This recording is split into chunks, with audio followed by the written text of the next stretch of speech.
Welcome back to Restful Historian. Our focus this evening rests on the story of why you wouldn't survive a day as a peasant during a castle siege. Before we begin, if you find value in these stories, perhaps take a quiet moment to like the video and subscribe. It helps others find the channel. You can also let me know in the comments where you're listening from and the time. It's always fascinating to see our quiet community grow around the world. Now, find a comfortable position, perhaps dim the lights or turn on a soft fan for background noise, and let's ease into tonight's story together. The first thing you'd likely notice, if you somehow found yourself transported back into that time, isn't the grand stone walls or the fluttering banners of knights above. No, it would be the smell. A thick, layered stench of fear, refuse, wood smoke clinging to damp air, and unwashed humanity pressed far too closely together. You're huddled inside the castle's outer bailey, perhaps, or crammed into a low, damp cellar with dozens of others, seeking shelter from the relentless, earth-shaking bombardment outside. Your stomach aches with a hollow, constant thrum. It's been days, maybe even longer, since you've eaten anything more substantial than a handful of bitter roots scrabbled from the castle ditch before the siege truly tightened its grip. The grain stores are under lock and key, strictly meant for the Lord's fighting men, the defenders. For you, the common folk, the cultivators of the fields now lying fallow or trampled into mud outside, the reserves are non-existent. Hunger is a sharp, persistent pang, dulled only slightly by sheer, bone-deep exhaustion. The ground beneath you is cold, hard earth, or maybe just a thin scattering of damp straw, alive with unseen things that bite and crawl in the dark. Sleep is a fitful, shallow thing, constantly interrupted by the terrifying thuj of a trebuchet stone hitting the outer walls, or the low groan of collapsing timber somewhere nearby. Every creak in the old wood, every distant shout, makes your heart leap into your throat, a flutter of pure panic. The simple warmth of a hearth fire is a distant, fading memory, replaced by the chill of fear and the persistent damp seeping into your thin, worn clothes. Water, precious and often stagnant, is shared sparingly among the terrified crowd. Every drop tastes of mud and desperation. You might spend hours simply sitting, conserving energy, listening to the sounds of the world outside collapsing, wondering if tomorrow will somehow bring relief, or just more hunger and the dull ache of simply existing within these suddenly fragile stone walls. This isn't history for dramatic tales. It's history felt in the gut, in the quiet, often forgotten corners of human endurance. The sounds from outside become a constant, grinding soundtrack to your fear. A dull, heavy thud echoes through the thick stone walls you huddle against. That's the trebuchet, a monstrous machine lobbing huge stones at the gate, or perhaps aiming for your very section of the wall. The ground trembles slightly with each impact, a low vibration that travels up through the ancient stones, sending fine dust sifting down from the ceiling onto your already dusty clothes and face. You can smell the damp earth of the cramped cellar mixed with the sharp, metallic tang of fear and the stale sweat from the bodies pressed close around you. There is truly nowhere safe to be. Every single moment is spent waiting, tensed, for the next shattering blow that might collapse the roof or breach the wall. Perhaps you hear the groan of straining timber from above, a siege tower being moved into position, or the sickening splintering sound as a massive stone strikes a wooden structure just overhead. There is no escape, no relief from this relentless psychological and physical assault. Just the constant, brutal rhythm of the attack. Each impact, a jolt of raw, exhausting adrenaline that slowly, inevitably wears you down, body and spirit. A day here isn't measured in hours or sunshine, but in heartbeats against the terrifying drumbeat of destruction. Trying to maintain any semblance of normal existence, to simply survive for a single cycle of the sun, feels utterly impossible under this constant, overwhelming pressure. It's a relentless assault, not just on the sturdy stone around you, but on your very capacity to endure, minute by harrowing minute. From the relentless assault on the stone and spirit, your world, as a humble peasant pulled into the castle's temporary, fragile shelter, is different.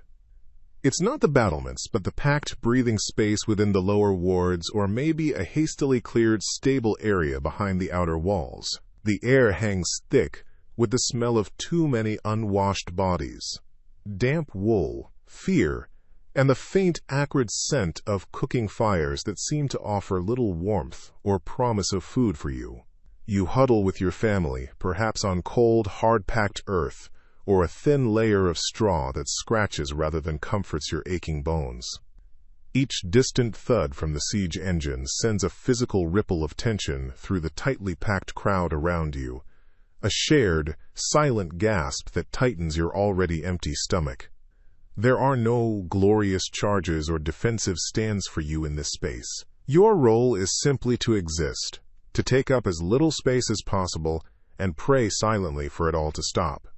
Food is often a cruel memory, a tease of better days. Your stomach aches with a hollow, persistent pain that dominates your thoughts. You watch meager scraps being given to the men who fight, understanding why, of course, but the emptiness inside is a constant, gnawing reminder of your vulnerability, your sheer expendability. Water might be rationed, tasting strangely of the wooden barrel, and sheer desperation. The days blur into a long, anxious wait under a strip of sky you rarely see, punctuated only by the terrifying, unpredictable moments when the outer walls groan under impact or a missile crashes nearby, sending dust and debris raining down over your huddled forms. Just surviving one cycle of the sun in this cramped, hungry, fearful, and utterly powerless reality feels like an impossible, exhausting feat. And we've touched on just how utterly draining, how relentlessly fearful a single day cooped up inside besieged walls could be. But let's gently rewind for a moment. Step back through time, beyond the groaning timbers and the smell of unwashed bodies and fear. Imagine instead the quiet, simple rhythms of the life you knew just days, perhaps weeks, before the dust clouds appeared on the horizon.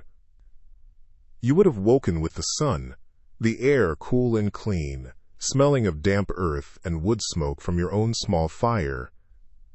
The rough-spun tunic would feel familiar against your skin as you stepped out into the pre-dawn light, perhaps to milk a scrawny cow, or head out to the fields. There was a predictable cycle to your days: planting, weeding, harvesting, mending tools, gathering firewood. The sounds were the bleating of sheep, the distant ring of a hammer in the village, the rustle of wind through grain stalks. Life was hard, yes, often hungry, but it had a steady, dependable beat tied to the turning seasons and the land beneath your feet. Then came the first whispers. A rider seen on the main road, traveling too fast. Rumors of banners, of armies on the march, spreading like a chill through the small community. The steady beat of life faltered, replaced by a rising tide of anxiety. The sky, once a symbol of freedom and space, suddenly seemed vast and vulnerable. This comfortable, hard-won reality, built over generations, felt fragile, about to be violently shattered, forcing you to abandon everything familiar for the cold, uncertain embrace of the stone walls. The heavy wooden gate groans shut behind you, a sound like a final, crushing sigh. The world outside, the fields and paths you knew so well, is suddenly gone, replaced by towering stone walls that scrape against the anxious sky above. You find yourself in the crowded, echoing space of the outer bailey, packed shoulder to shoulder with others from your village and surrounding hamlets. It's a sea of fearful faces, clutching meager bundles of belongings. The air here is thick and close, a mingling of damp earth, nervous sweat, the pungent smell of livestock herded in for safety, and an underlying odor of unwashed bodies and fear. There's a constant low murmur of worried voices, punctuated by the restless stamping of hooves and the occasional sharp command from a soldier high on the ramparts. Unlike your quiet home, this place is a chaotic, uncomfortable refuge. Your usual world of open fields and familiar cottages is replaced by cold, hard stone and the pressing proximity of too many people and animals. There's no soft straw bed here, just the hard-trodden ground or perhaps a small damp corner beneath a drafty overhang. The scent of wood smoke is thin, if present at all, replaced by the grim reality of survival huddled within these ancient stones, waiting for whatever the enemy outside might unleash. It's a safety born of stone, but filled with palpable dread and discomfort. But outside these heavy walls, before the enemy arrived, your days held a different rhythm entirely. A rhythm dictated not by fear, but by the sun rising over the eastern fields and the slow turning of the seasons. Most of your life was spent tied to the soil, a connection as fundamental as breathing itself. You woke before dawn, perhaps with the faint crowing of a distant rooster, and walked out into the pre-dawn chill towards the open fields. The air might carry the clean, sharp smell of damp earth after rain, or the sweet, faint scent of flowering peas in early summer. Your tools were simple, rough wood and iron, worn smooth by generations of hands just like yours. Spring meant breaking the ground, the heavy wooden plow pulled by tired oxen, the rich soil turning over in dark, fragrant waves behind you. You'd sow the precious seeds, barley, oats, perhaps some beans or cabbages, walking the furrows, trusting the sun and rain to do their slow, essential work. Summer brought endless weeding under a hot sky, bent backs aching, the low drone of insects a constant backdrop to your labor, the tall grain beginning to sway like a gentle sea in the breeze. Autumn was the frantic, vital time of harvest, hard physical work with scythes and sickles under a sometimes gray sky, the scratchy stubble left behind against your legs. You'd gather the sheaves, feel the satisfying weight of them, and later the rhythmic sound of threshing flails would echo from the barn. This was your world, a predictable, if brutal, cycle. To be torn from that familiar routine, from the open sky and the smell of the soil, and crammed into the terrifying uncertainty of a besieged castle. It wasn't just losing your simple cottage. It was losing the very foundation of your existence, the slow, patient rhythm of a life lived in the fields, replaced by the frantic, terrifying beat of war. You left the fields, the sun, the predictable soil, and you left your home. Not a grand place, of course. Your cottage was likely a small, low-roofed thing, built of mud and wattle, with a roof of thatch that could harbor all sorts of tiny creatures. Inside, perhaps it was smoky from the small hearth, damp in the corners, but it was asterisk yours. There might be just one room, shared with family, perhaps even livestock on cold nights, a rough spun blanket, a straw mattress that wasn't quite soft but was familiar. Now, crammed inside the castle walls, your home is just a damp patch of stone, a space you fiercely guard among hundreds of others.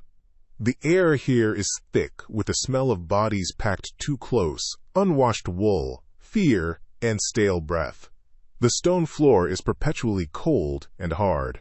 You huddle, maybe under a thin cloak, listening to the unfamiliar sounds echoing through the vast, impersonal halls, whispers, coughs, the distant thud of siege engines outside. This isn't shelter, it's confinement. The simple, inadequate walls of your cottage, with their faint smell of wood smoke and dried herbs, feel like a forgotten luxury now. Even that humble space offered a sense of belonging, a small corner of the world that was yours. Inside these imposing, fear-filled walls, you are just one of many, seeking a fragile, temporary safety that feels anything but restful. As the cold seeps into your bones, another, more persistent ache begins to gnaw, the hollow emptiness of your stomach. Mealtime isn't a comfort here within the castle walls.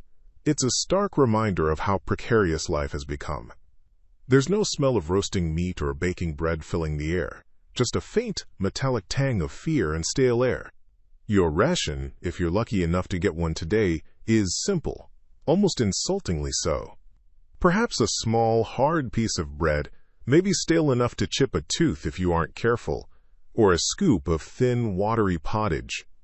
It's a grayish, lukewarm mixture, maybe containing a few dried peas or beans salvaged from the Lord's stores, boiled into submission until they offer little substance. It has a faint, earthy smell, but offers almost no flavor, just a bland, unsatisfying warmth that quickly fades. This is the reality.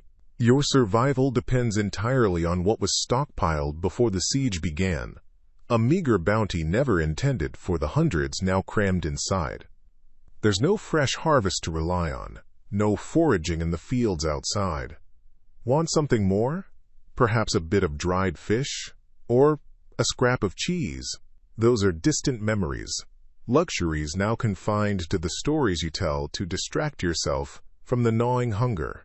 Every mouthful, no matter how unappetizing, is precious, consumed slowly, perhaps wishing you were back in your small cottage, with even just the simple porridge made from your own grain. But before the walls closed in, before the world outside became a place of danger and uncertainty, there was your life. It wasn't easy, no, but it was asterisk known.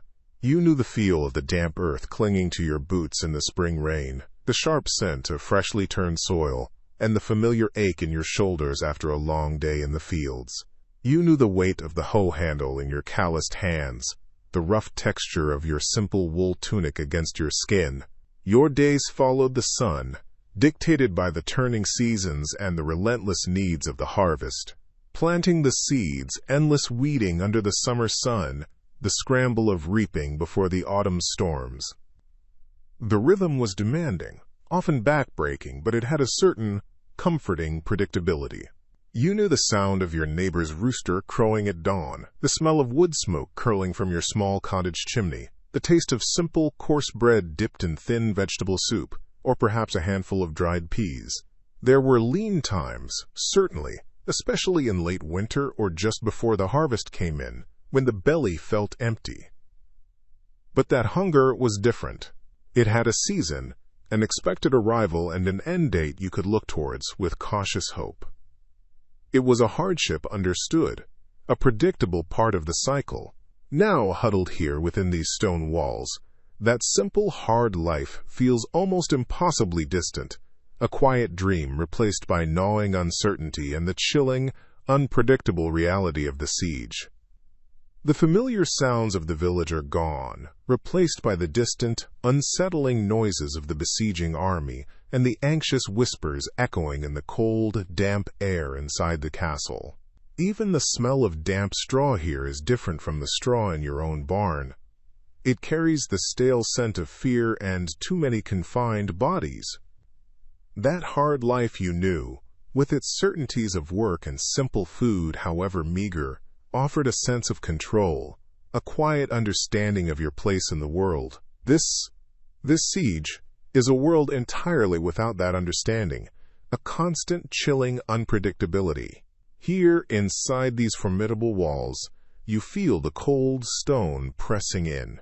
It's not the comforting solidity of the earth in your fields. This is a chilling, ancient presence, a massive shell of gray rock. It was built with the Lord's power, a visible, undeniable statement of his authority reaching out across the land. Yet, despite being a symbol of his wealth and will, this great stone fortress is now, perhaps ironically, your only shield. It stands as the sole barrier between you and the brutal, unpredictable reality gathering just beyond the moat. A precarious shield, certainly, made of unyielding rock, but reliant entirely on the will of those within. Every echo in the damp passageways, every gust of wind whistling around the battlements high above, serves as a constant chilling reminder that the world outside hasn't forgotten you're here. You huddle closer to others packed inside, seeking a sliver of shared warmth, sharing the damp chill that seems to seep from the very stone itself. The air grows thick with the smell of damp straw, unwashed bodies, and the faint, distant scent of wood smoke from the kitchens, a scent that whispers of warmth, but also of dwindling fuel. You listen intently, eyes wide in the dim, filtering light for any change in the sounds from outside. The ominous clanking of siege engines moving closer. The muffled thuds against the gates. The shouts that signal another desperate attack is underway. This hard stone, which represents the Lord's control over the land, now controls your existence. It offers refuge from the immediate slaughter outside, a grim form of protection, but it also traps you here. Trapped with dwindling food stores, the gnawing hunger starting in your belly, and the silent, shared anxiety hanging thick in the stale air, forcing the question upon everyone, how long can this endure? That question hangs heavy, doesn't it? How long can this endure? Then, a shift comes, subtle at first, like the change in air before a storm you can't quite see. You feel it in the tense quiet that falls, broken only by hushed whispers that dart between huddled figures. Heads turn slowly, eyes wide with a shared, unspoken dread. The air inside the castle walls, already thick with the scent of stale bodies and fear, seems to grow colder, tighter around you. Through the thick stone, you begin to sense it, a low thrumming, a distant movement that vibrates up through the floor. It's not the sudden crash of a battering ram, but a slower, deeper sound, perhaps the rhythmic tread of many feet outside, positioning themselves, or the scrape of scaling ladders being dragged closer to the walls. These sounds, muffled but ominous, carry the weight of terrible intent, piercing the fragile calm. This isn't just waiting anymore. It's the quiet sharpening of edges. The growing unease settles deep in your gut, cold and heavy. You see it on the faces of the others around you. The peasants, just like yourself, trapped within these walls built to protect the Lord, but which now feel like a cage for you. There is nowhere to run, nowhere to hide from what is coming. Only the weight and the slow creeping certainty that things are about to get much, much worse. That quiet, heavy unease that settled deep in your gut is suddenly, violently shattered. Not with a whisper, but with a roar that echoes off the ancient stone walls surrounding you. The piercing, urgent blast of war horns rips through the air, joined immediately by the frantic, clanging cry of the castle bells from the high tower. Below, beyond the parapets you cannot see over, shouts erupt, sharp, panicked alien voices blending with the desperate cries of your own people. This is it. The enemy is here, at the gates. The siege has begun. Around you, the fragile calm explodes into a raw, animal panic. People stumble, scramble, pushing past one another in blind terror. The narrow spaces fill instantly with the press of bodies, the desperate shuffle of feet. The air thickens with the smell of dust stirred up from the ground, and the acrid tang of pure, unadulterated fear. Rough homespun cloth brushes against your face as figures surge towards the perceived safety deeper within the castle's layers. Eyes are wide and unfocused, faces pale as death, mouths open in silent screams or choked prayers to saints who suddenly seem very far away. The relentless clang of the bells beats against your eardrums, a brutal drumbeat to this terrifying new reality. The waiting is over. Survival is no longer a distant, abstract hope, but an immediate, desperate struggle against forces you cannot possibly comprehend, trapped within walls built by others, now under direct, violent assault. The relentless clang of the bells persists, a physical blow against the air, driving the surge of bodies forward. You're caught in the current now, swept along by the frantic movement of your neighbors, friends you've known your whole life. It's not a stampede of shouts and screams, not yet. It's a terrifying, silent river of desperate humanity flowing towards the castle gates, pushing and pulling you whether you want to move or not. The smell of damp earth and wood smoke is replaced by the sharp tang of sweat and fear. Rough hands clutch at your arm for balance or drag loved ones forward. Children cry, but their voices are small and lost beneath the ceaseless metallic pulse of the bells and the soft, unnerving shuffle of hundreds of feet on packed dirt. Looking up, you see the castle walls loom larger, a dark, imposing shadow against the pale sky. Is it a haven, or simply a bigger, more terrifying trap? You're just a single thread in this panicked tapestry, a peasant with little to your name, your strength meaning nothing against the invisible force of collective terror. There's no time to grab possessions, no thought for the few meager belongings you might leave behind. Survival is the only instinct, raw and primal. You are just one small soul, swept along by the tide of history, pushed towards an uncertain fate within those cold stone walls. You are jostled forward, carried by the panicked current of bodies towards the imposing gate. The air is thick with the smell of damp earth and unwashed wool, mingled with the sharp, metallic tang of fear. Around you, faces contorted in distress flash by, neighbors you know, strangers you don't, all unified by the single overwhelming urge to reach the stone walls. The sound is a low, continuous roar, hundreds of voices calling out, the shuffling of feet, the occasional bleating of a frightened animal dragged along, the rumble of makeshift carts. Whispers fly through the press, distorted and terrifying. They talk of fires, of soldiers, of things no peasant should ever see. Are they true? You don't know. The information is a jumbled mess of rumor and terror. But knowledge isn't needed here. Your body knows. A cold, undeniable wave of instinct washes over you, drowning out everything but the primal command: danger. It's a feeling deeper than thought, a survival trigger pulled by the collective panic. Your legs move, pushing, shuffling, doing whatever it takes to keep up, to get closer to that looming entryway. The gate itself is a chaotic vortex, funneling the human tide into a narrower space. You feel the rough texture of a stranger's jacket pressed against your cheek, the desperate shove of someone behind you trying to get ahead. There's no order, just an urgent, unthinking scramble for safety, for the perceived protection of stone and mortar. Shouts echo from the wall above, the voices of guards trying to manage the influx, their words lost in the din.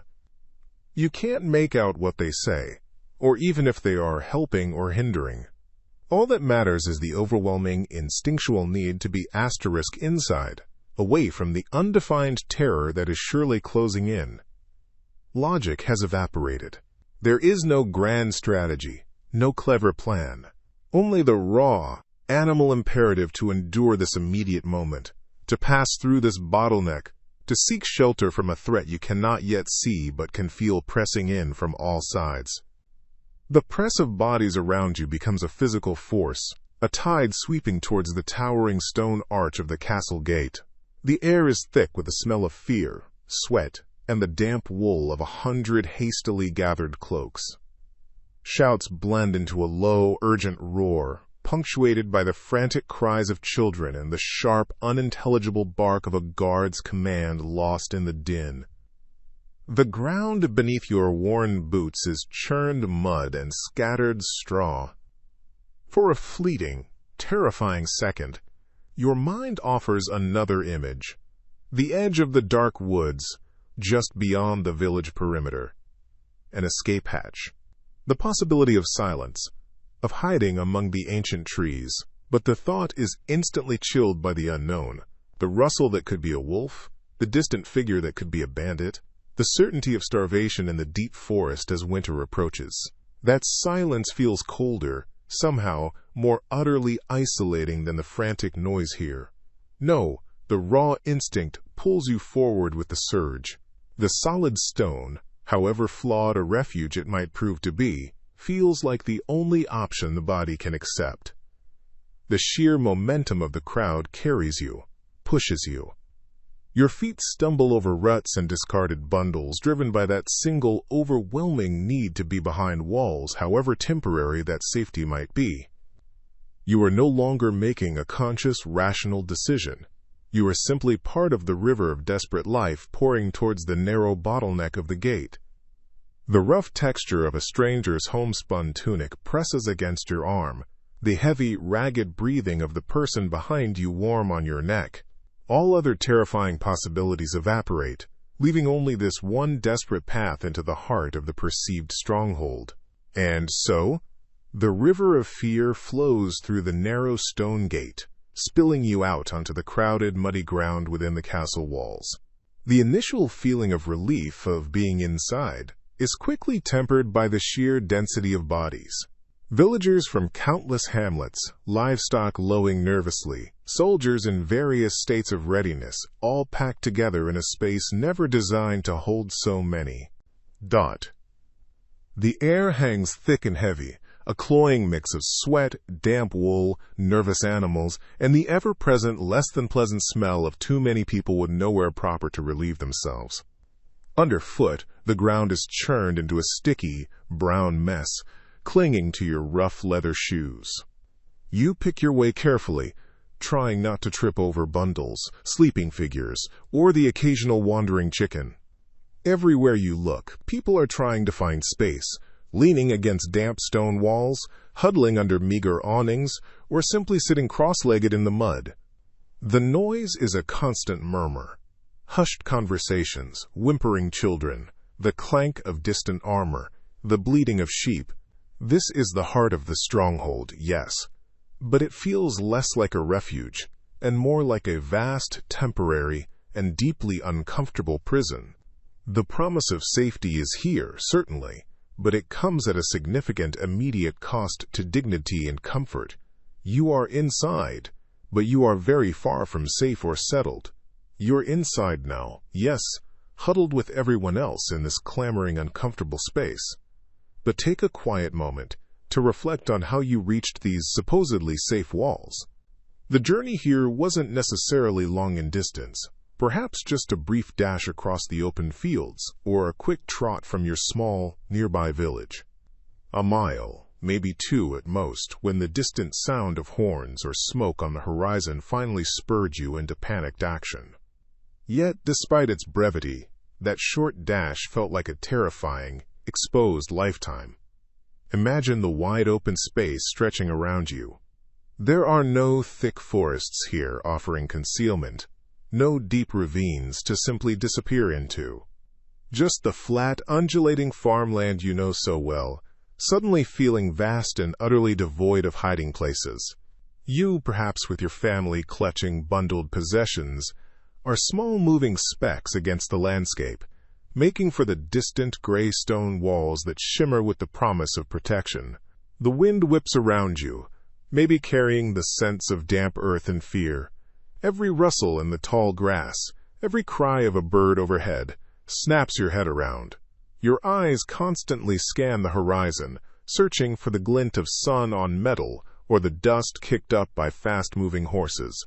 Scouts are typically the first wave of an approaching army, riding ahead to clear the area, to cut off escape routes, and to spread terror. Being caught outside the walls by these outriders meant almost certain doom. Every step felt desperately vulnerable, a gamble that you hadn't waited just a moment too long to flee your simple home. You were a slow target in a harsh, indifferent world, hoping the ancient stones would swallow you up before danger could find you. After what feels like an eternity of running, with lungs burning and fear a cold knot in your stomach, you finally see the castle walls looming ahead. But the refuge you imagined, a simple, open gate waiting to welcome you, is nothing like the reality. The area around the main gate is a scene of absolute, overwhelming chaos. Hundreds, perhaps thousands of people like you have arrived before or at the same time. They are a swirling, panicked mass of humanity, pressed against the formidable stone. The air is thick, not just with dust kicked up by countless feet, but with the sharp, acrid smell of sweat and fear. There's a constant, dreadful din, shouts, cries, the bleating of frightened animals tethered or trying to escape, the frantic creak of overburdened carts overturned in the crush, spilling pitifully few possessions onto the trampled earth. You are just one small body in this heaving, desperate tide. Rough homespun clothes rub against you, hands push and shove, faces around you contorted with terror or blank with exhaustion. Children cry out, easily lost in the press. The solid, comforting stone you longed to reach now seems indifferent. The heavy gate before you, a barrier almost as impassable as the approaching enemy. You might make it to the wall, but getting inside feels like a distant, impossible dream amidst the surging, terrified crowd. You are swallowed by the press. The air is thick with the scent of fear, sweat, and countless unwashed bodies packed together. The constant murmur of hushed prayers, quiet sobs, and sharp cries for lost loved ones forms a low, mournful drone beneath the shuffling of thousands of feet on the muddy ground. You can barely move, carried forward or sideways by the relentless tide of humanity, all desperate for the same sliver of safety behind those imposing stone walls. This surge of people, gathered from villages and farms miles around, is overwhelming. Ahead, the heavy wooden gate, banded with iron, seems impossibly far, or perhaps just permanently closed. It wasn't designed to admit a small army of terrified civilians all at once. The castle inside holds its garrison, its servants, and maybe a few noble families, but certainly not the thousands upon thousands who have fled field and forest, hoping to find shelter here from the approaching darkness. The sheer number of people seeking refuge dwarfs the capacity of this stony sanctuary. Each slow, shuffling step forward, if there is one, is a victory measured in mere inches, bought with jostling and weary effort. You feel the rough texture of coarse wool tunics pressing against your own threadbare clothes, the warmth radiating off the person crushed beside you in this heaving mass. The initial spark of hope that drove you here begins to curdle into a weary, numb despair. The vast numbers seeking refuge here simply cannot fit, and the stark, undeniable truth settles in the chill air around you. Many, perhaps most of you, will remain outside the walls when the true storm arrives. That crushing press of bodies, it tells you something undeniable, a truth colder than the autumn air. The faint, desperate hope of slipping inside, of finding safety within those high stone walls, begins to shrivel and die as your gaze falls upon the towering, unyielding gate. Heavy timbers of old oak, reinforced with thick black bands of forged iron, it stands like a final, impenetrable barrier. It's already shut, its massive weight settled firmly in its frame, bolted and barred from the fort and inside. You can see the faint glint of polished steel from the narrow murder holes high above, silent reminders of the lethal defenses now turned inward, protecting those within from those without, from you. Down below, near the fortified entrance to the gatehouse, a few castle guards stand watch. Clad in worn but surprisingly sturdy mail or thick leather jerkins, they lean on heavy spears or stand alert with polearms resting on the ground. Their faces, visible beneath simple metal helmets, are often impassive, perhaps etched with the weary boredom of a long watch, or simply a cold professional indifference. They watch the heaving multitude gathered outside, this desperate, restless sea of humanity, not with sympathy or recognition, but with a wary, assessing eye. To them, you are not simply people seeking refuge, but a potential problem, a source of disease or panic, or even spies trying to infiltrate. There is no welcoming warmth in their gaze, only the stark, clear division between the protected inside and the exposed outside. The air here near the solid stone feels different, colder somehow, carrying the metallic scent of iron from the gate and the stale dust kicked up by thousands of shuffling, disappointed feet. The low murmur of the disheartened crowd is a constant hum, punctuated only by the distant, deeply unsettling sounds of the approaching enemy army. Sounds the heavy gate is designed to keep out, but only for those securely on the right side of it. You stand on the outside now, the enormous, unyielding gate, a definitive, final barrier between you and the fragile, crowded safety it offers. Yes, the heavy gate has closed, a final, echoing thud that seals the hope of thousands inside. Here, just outside its immense shadow, you find yourself part of a dense, shuffling mass. Bodies press lightly against you on all sides. strangers sharing this moment of quiet despair. It feels less like a crowd and more like a single weary organism, exhaling resigned breaths into the cool air. The ground beneath your worn shoes is damp and uneven, a patch of trampled earth that offers no comfort. The scent here is different from the stone and iron. It's the smell of damp wool, unwashed bodies packed too close, the faint metallic tang of fear that seems to hang in the air. Your eyes scan the sea of faces around you, each one etched with worry, fatigue, and the dawning understanding of their precarious position. The low murmur of voices continues, a constant backdrop of quiet complaint, hushed fears, and occasional coughs. There are no warm fires, no comfortable beds here, just the open sky overhead and the hard ground below. You huddle closer to those around you, a futile attempt to borrow a little warmth, acutely aware that this gathering provides no real shelter from the elements, let alone the enemy drawing ever nearer. You're outside, exposed, and the long, uncertain wait has just begun. You are not alone out here, far from it. As the last light fades, casting long shadows that stretch and deepen across the land, you see just how many people have also fled their small farms and scattered huts, hoping for safety within the stout stone walls of the castle. Thousands, it feels like.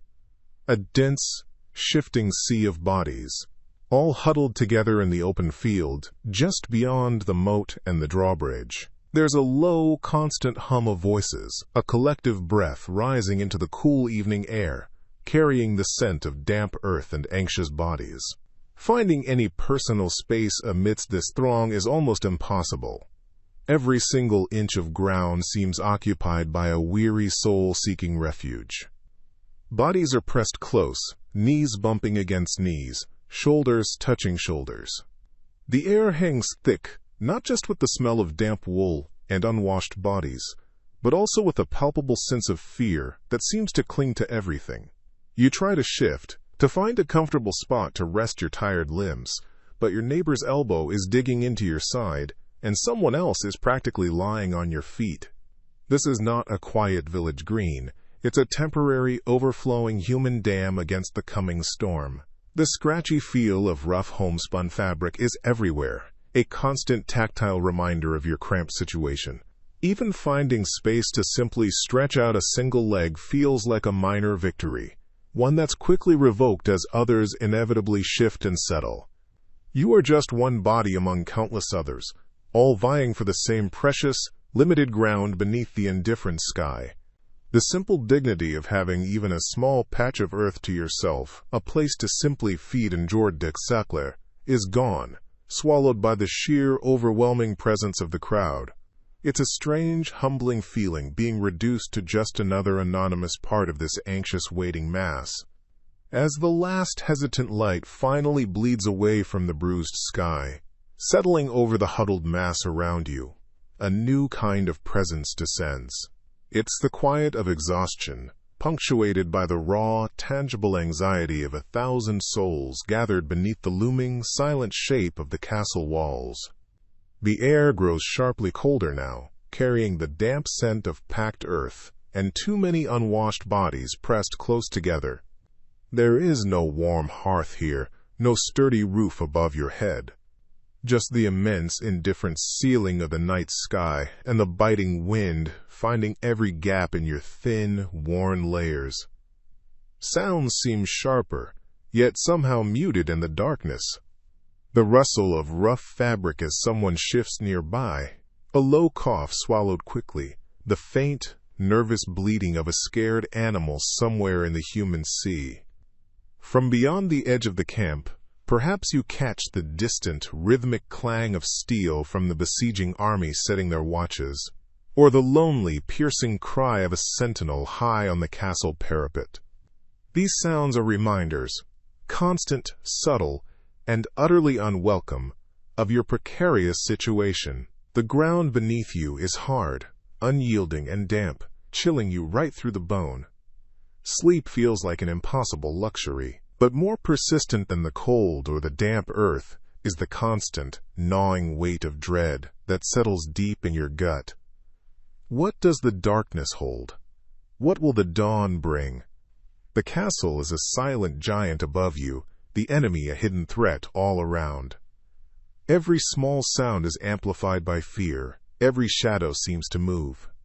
You pull your threadbare cloak tighter, curl into a tighter ball, and try desperately to find even a moment of oblivion in the long, cold, anxious night.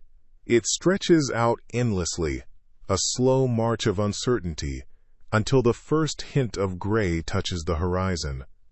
As the first tentative tendrils of gray light creep over the horizon, replacing the crushing darkness, a new discomfort begins to assert itself. It starts subtly, a slight scratch at the back of your throat, a feeling of cotton in your mouth. But it grows quickly, insistently. Thirst. A simple, primal need that feels impossible to satisfy here, now. Where would you normally get water? The village well, perhaps. Its cool depths a source of life. Or the little stream that babbles near the edge of the woods, its water tasting faintly of moss and earth. But those places are no longer safe havens. During a siege, water sources outside the walls become immediate targets for contamination. Waste is dumped, bodies might be left, or the enemy simply takes control of them, denying access. You might venture towards the well, the taste of dust heavy on your cracked lips, only to be met by a sickeningly sweet, stagnant odor rising from its depths. Or you glance towards the stream, hoping against hope, only to see figures in enemy colors patrolling its banks, or worse, the dark shapes floating near the surface. The air itself feels dry, amplifying the ache in your throat. Every breath feels thinner, hotter. Thirst is no longer just a discomfort. It is a slow, gnawing enemy, just as relentless as the one outside the castle walls. Clean water, that most basic of human needs, has become an impossible dream. Clean water, that most basic of human needs, has become an impossible dream. But your body has other demands that echo the hollow ache now starting in your stomach.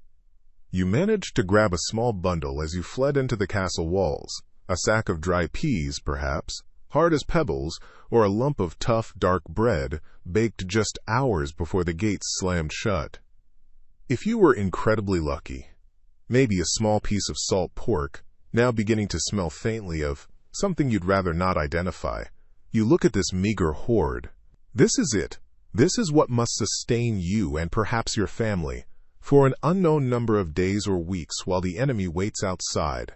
There's no fresh milk, no eggs from your chickens you couldn't catch, no vegetables from your carefully tended garden. All that bounty is gone, or trapped outside the stone walls. You might try chewing slowly on a bit of the hard bread, the texture like coarse grit between your teeth.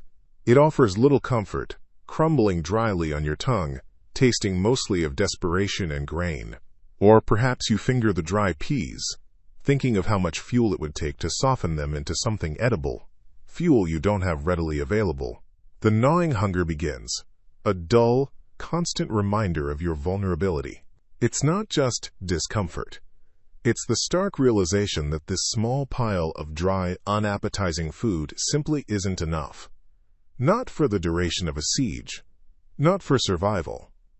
And as the day wears on, and the ache deepens, that thought is a heavy stone, settling cold in your gut, mirroring the stones of the fortress walls around you. You felt the gnawing ache of hunger settle deep within you.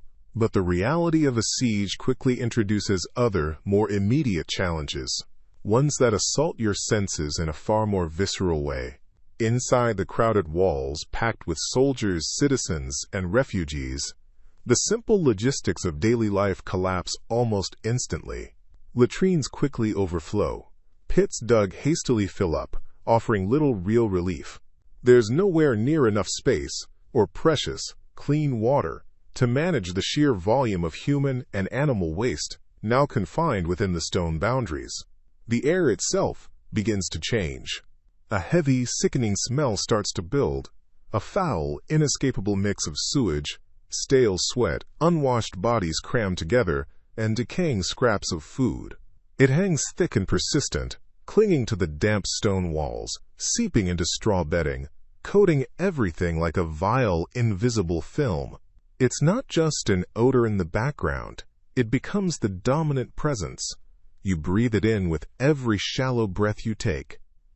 It catches in your throat, making it difficult to swallow even your dry rations. It gets in your hair, on your clothes, under your fingernails, a constant physical reminder of your grim circumstances. You can almost taste the filth on your tongue, a pervasive, revolting flavor that adds a constant layer of nausea to the gnawing hunger. This pervasive stench is more than just unpleasant. It's physically draining and deeply demoralizing. There is simply no escape from the smell, day or night. It is the air you breathe now, heavy and foul. But where so many bodies are pressed so closely together, where waste has nowhere to go but here, mere discomfort quickly becomes something far more dangerous. Illness is no longer a distant threat, but a certainty that creeps from one person to the next in the air you breathe, in the food you share, on the hands that touch. The coughing starts small, a single hack in the corner, then another, growing into a chorus that rattles the very stones. Soon, fever begins to bloom in pale, sweating faces all around you. You see eyes glazed and listless, bodies shivering or burning hot. There's no clean water to drink, only what's left within the walls, often tainted. There is no medicine to ease the aches, no quiet corner away from the throng to rest. Your own throat begins to feel raw, a dull ache settling deep in your chest. The sheer number of people in this confined space ensures that whatever malady takes root, whether it's dysentery, fever, or something else entirely, will spread like wildfire, finding easy purchase in bodies already weakened by hunger and stress. Your chances dwindle with every shared breath, every communal meal, every passing hour in this suffocating crush of humanity. The simple act of being close to others becomes a death sentence. And as if the crushing presence of sickness wasn't enough, the very air around you becomes an enemy. You are clad in little more than rags, thin, worn linen or coarse, scratchy wool that offers scant protection against the persistent chill that seeps into the stone walls and lingers in the air. The wind outside the battlements howls its indifference, and even within the crowded confines it finds ways to snake through crumbling archways and under ill-fitting doors. Imagine the constant dampness clinging to your skin. If it rains, the water finds every seam, every tear in your simple clothing, leaving you perpetually wet and cold. There's nowhere truly dry to retreat, no warm fire big enough to huddle around with thousands of others, and even if there were, your thin garments would take hours to dry, smelling faintly of mildew and unwashed bodies. This exposure isn't just uncomfortable, it's a constant drain on your already depleted strength. The cold saps your energy, making your muscles ache and your teeth chatter even when you're trying to rest. Your body is using precious resources just to maintain a basic temperature, leaving less to fight off the illnesses swirling around you. Your hands, chapped and raw from wind and rough labor, become another open door for infection. Every breath feels like a struggle against the damp, heavy air inside. The constant gnawing chill isn't a sudden shock, but a slow, insidious enemy, wearing you down layer by layer under the indifferent sky. It's a reminder that even without a blade touching you, the world itself and the elements it contains are conspiring against your survival. Still shivering, perhaps you find a narrow opening in the stone wall, or climb carefully onto a wooden platform near the parapet to peer outside. The world beyond the castle moat is a vast gray plain under a heavy, indifferent sky. There, in the distance, you see them. Not a sudden rush, but a deliberate, unsettling gathering. Lines of tiny figures move like tireless ants, their movements purposeful. You can just make out shapes rising from the earth, the skeletal frames of machines taking form. Gentle thuds carry on the raw wind, The rhythmic sound of hammers on wood, the distant murmur of countless voices organizing their grim work. It's the sound of patience, of a force settling in for the long, slow wait. These aren't the simple weapons of skirmishes. These are siege engines, massive wooden beasts designed to break stone and shatter hope. Catapults, maybe, their long arms reaching towards the sky. Or perhaps the ominous scaffolding of a siege tower, a climbing beast of timber and rope. You watch them build, piece by careful piece, a forest of war growing steadily on the horizon. Their camp spreads out behind them, a dark stain of tents and cook fires under the lowering clouds, a quiet promise of suffering to come. It's a sight that chills you deeper than the wind, a silent, relentless pressure building on your fragile refuge. You turn your gaze from the growing darkness on the horizon, where the enemy camp sprawls like an ugly bruise, and look back towards the inner world, towards the castle walls themselves. They rise above you, gray and solid, a man-made mountain of rock weathered by centuries of wind and rain. You squint upwards past the rough texture of the stone, towards the crenellations silhouetted against the weak light. And there they are, small figures clad in padded jacks, or perhaps even glinting chainmail, patrolling the ramparts. You can just make out the slow, steady rhythm of their steps, the occasional glint of a helmet, or the point of a spear catching the light. A distant, faint clinking sound drifts down on the wind, the sound of metal shifting, of armor chafing against wood or stone as they peer outwards, searching for the enemy. They seem impossibly far away, perched up there in their stone shell. They are the defenders, armed and armored with a job to do. Their world is stone, height, weapons, and orders. Your world is the damp ground, the smell of fear, the constant ache of hunger you try to ignore. You watch them from below, a silent, insignificant speck in the shadow of the wall, completely separate from their purpose, their danger, and their fleeting sense of security. Their struggle happens up there, high above you, and you can only watch and wait, utterly vulnerable to forces entirely beyond your control. You watch the castle, impossibly far away, but your feet are here, on the ground that is no longer just land. It is now the place where armies march and fight. Your small home, often nothing more than timbers woven with mud and roofed with thatch, sits just outside those protective stone walls, perhaps a few hundred yards away. It was your safe haven, damp and smoky perhaps, but yours. Now, it is just another structure in the path of destruction.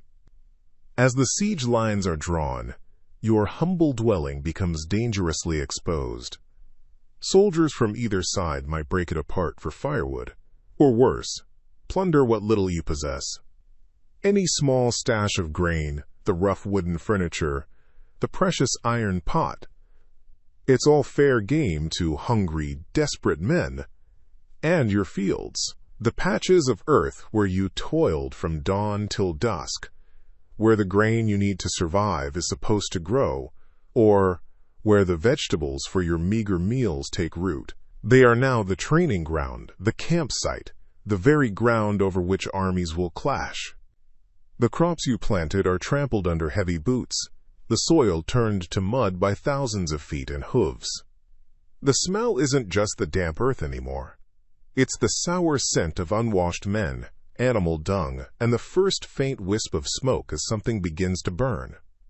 You hear the constant murmur of the enemy camp, the distant shouts, the unsettling ring of metal on metal practicing for the violence to come. Your entire world, everything you built and relied upon, is dissolving around you, crushed under the weight of this conflict happening on your doorstep. There is no stone wall for you. There is no stone wall for you. Instead, as the massive army settles into its grim encampment, smaller groups begin to fan out across the surrounding countryside. These are the scouts and the raiders, the eyes and hands of the siege force reaching beyond the main body. Their mission is simple but brutal: Secure the area, find resources, eliminate threats. You might see them first as just dust on the horizon, growing into distinct figures on horseback or marching steadily across a distant field. They move with a purpose that chills you far more than the main army's arrival. They are searching every farmstead, every copse of trees, every ditch. Nothing is considered too insignificant to check. Your small hut, your patch of land you tended with such care, becomes a target. They are looking for food, of course. Grain, livestock, anything edible that wasn't harvested or hidden in time. They take tools, carts, anything they deem useful for their temporary home. And they are looking for people. If you hadn't fled far enough, if you stayed hoping to protect something, your chances dim considerably. To them, you are a potential spy, or simply an inconvenience. Your fate, if found, is entirely at their mercy, which history suggests was in short supply. The lingering scent of wood smoke begins to drift on the air more consistently now, the sign that farms are being cleared not just of goods, but of existence. What the raiders cannot carry, they often burn, denying its use to anyone else, ensuring the land around the besieged castle offers no succor. Your world is not just occupied, it is being systematically dismantled, one farm, one life, at a time. The world around you has now shrunk considerably. The distant sounds of the attacking army are no longer distant. They are a low hum, a growing presence just beyond the horizon you can no longer reach. Behind you, the formidable stone walls of the castle rise, silent and unyielding, their heavy gates firmly shut. You find yourself caught in that dangerous, shrinking space between the attackers and the defenders, with little hope of moving through either. There's nowhere good to go. Trying to break through the encircling army is a desperate, suicidal act, facing well-armed soldiers who see you as little more than an obstacle.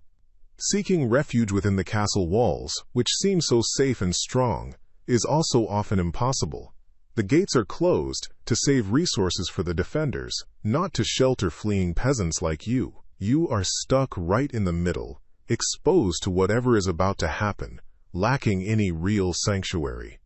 The air might carry the sharp scent of trampled earth and the distant, metallic smell of armor, perhaps even the acrid tang of wood smoke from earlier burnings carried on a cool breeze.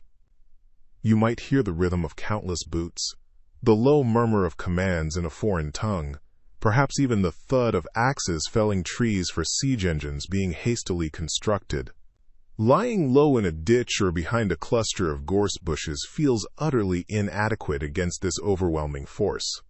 This exposed space offers no real protection, only a temporary and fragile hiding spot against the inevitable clash. Your body aches from days of uncertainty and cold, and the gnawing emptiness in your stomach is a constant, unwelcome companion. The chill seeps deeper as darkness truly falls. Lying here, hidden outside the temporary safety of the castle walls, you feel the weight of everything you couldn't bring inside. Beyond the tang of the smoke and the distant sounds of the enemy camp, there's a deafening silence where there should be the familiar noises of your small life.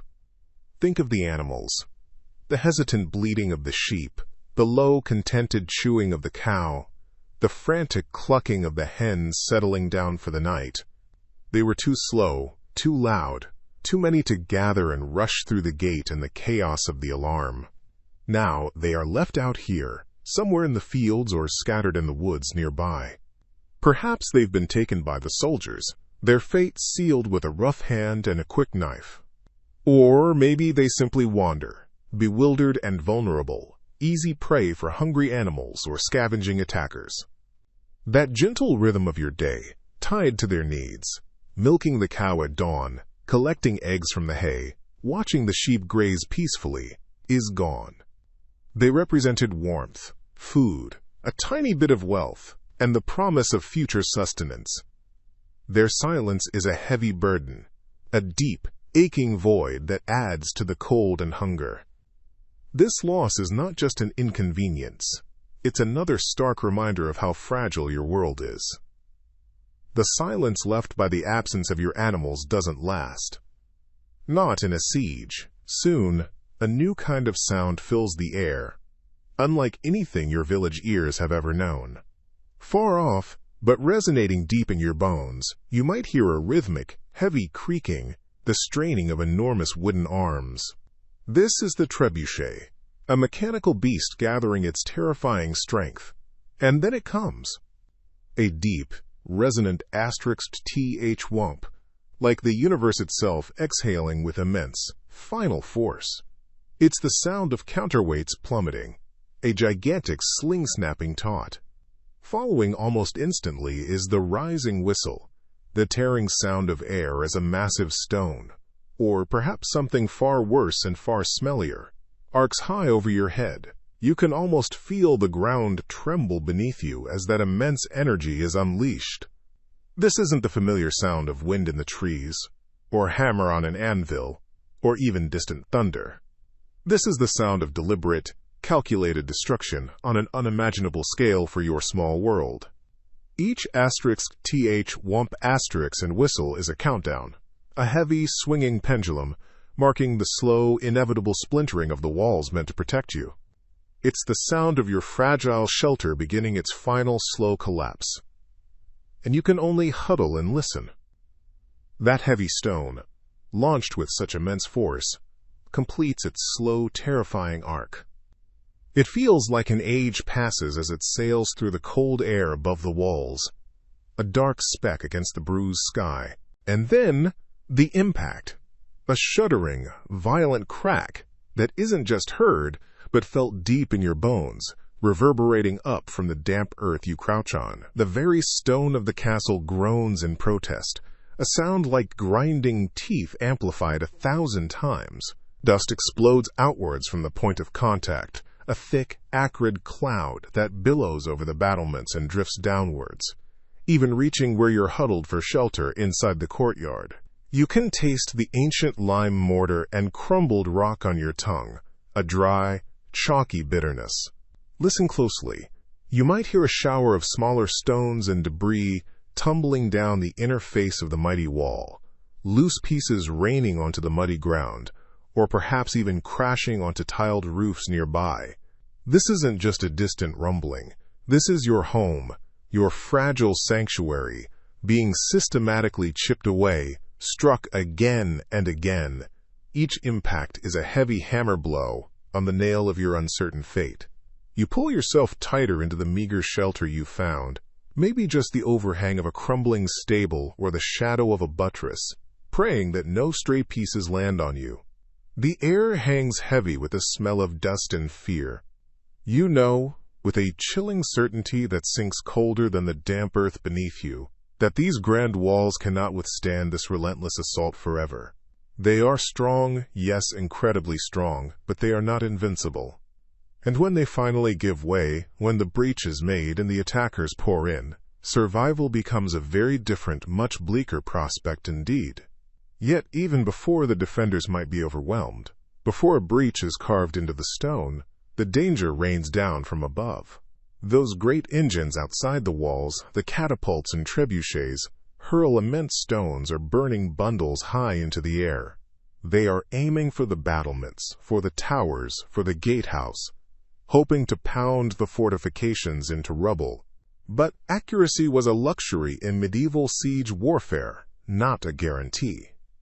Aiming these massive machines was a rough, imprecise art, easily swayed by wind, by how much counterweight was loaded, by the very imperfections of wood and rope.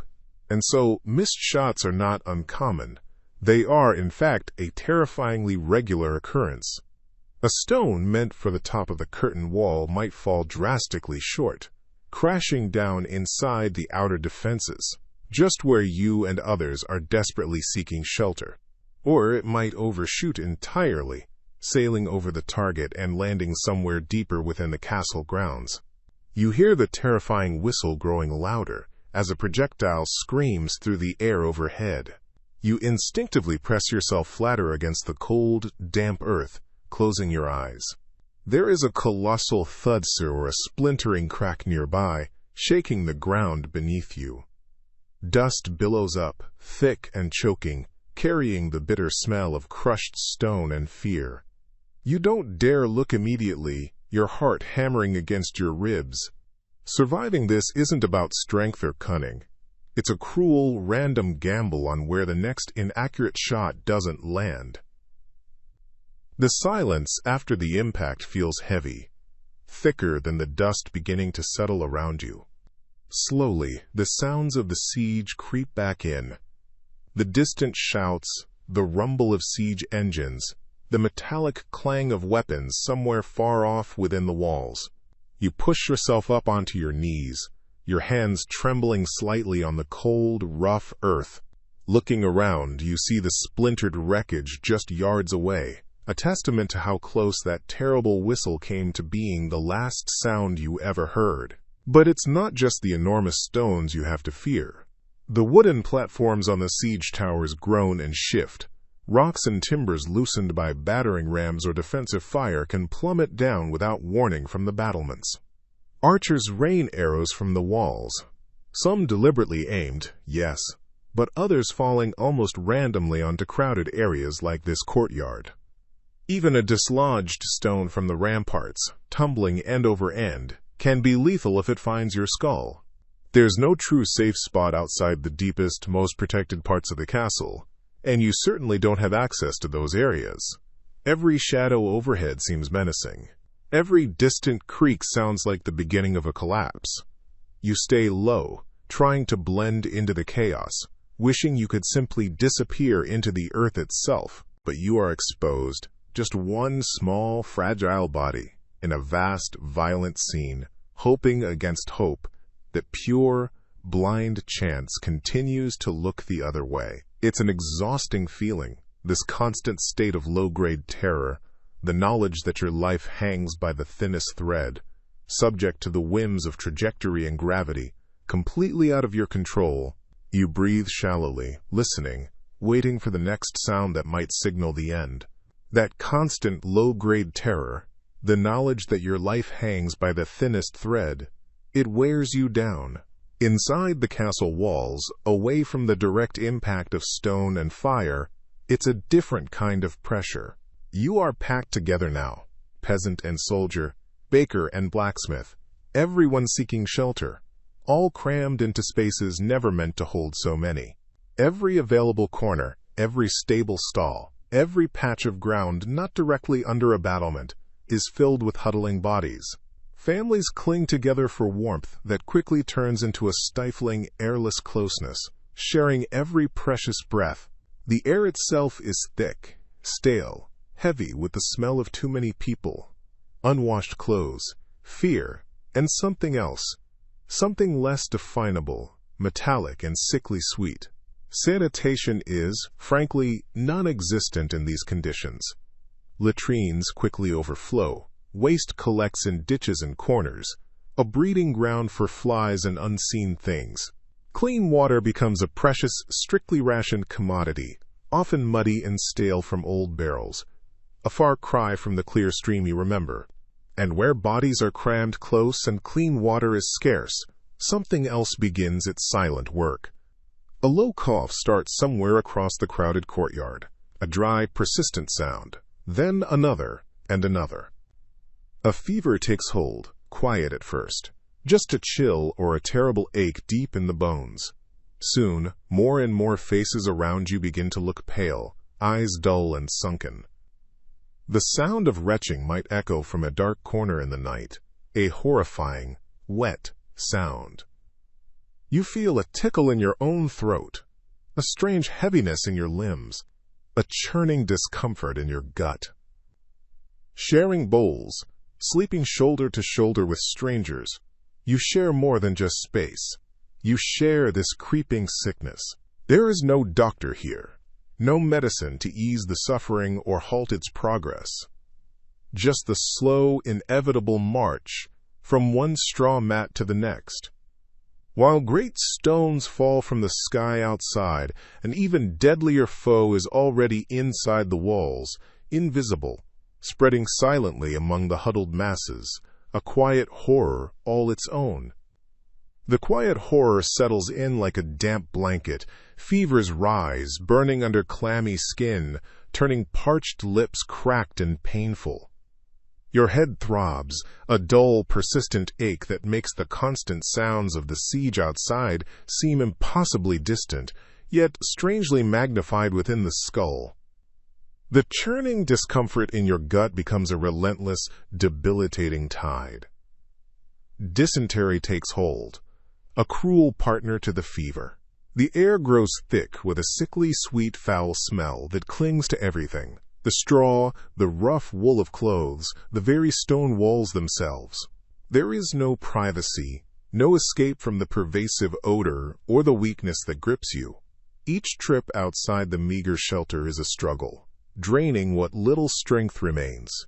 Water is scarce and likely contaminated, only adding to the problem. Food, when available, is thin, often stale, and does little to nourish bodies fighting a desperate internal battle. Your muscles ache, joints feel brittle, and the world narrows to the immediate, miserable reality of sickness. This isn't a quick end. It's a slow draining away, day after day, in the dim, crowded, unsanitary confines. Even if the siege lifted tomorrow, even if the enemy gates were battered down or they simply turned and marched away, many would not recover. The silent enemy, the one you brought inside yourself simply by being alive and packed together, has already done its grim work. It leaves bodies too weak, too ravaged by fever and constant cramping to simply stand up and walk away. The battle outside is loud and violent, but the battle within is silent, invisible, and perhaps, in this moment, far more certain. And as that silent enemy takes root within you, another grim reality settles like dust in your throat. There is no doctor coming. Not for you, a peasant crammed into the castle grounds alongside hundreds of others. The Lord might have a physician, perhaps a barber surgeon with rough tools and questionable knowledge, but their skills are reserved for the nobility, the men who fight, the people who matter in the eyes of the fortress. For you, the healing available is limited. Maybe a local wise woman offers a poultice of herbs dug up from the earth before the siege began, pressed onto your aching chest. Perhaps a priest murmurs prayers over you, hoping divine intervention will cool the fever that rages beneath your skin. You might be given some concoction of boiled roots or dried leaves, bitter and strange, meant to purge the sickness, but likely doing little more than upsetting your already fragile stomach. There's no understanding here of tiny invisible things making you ill. No concept of cleanliness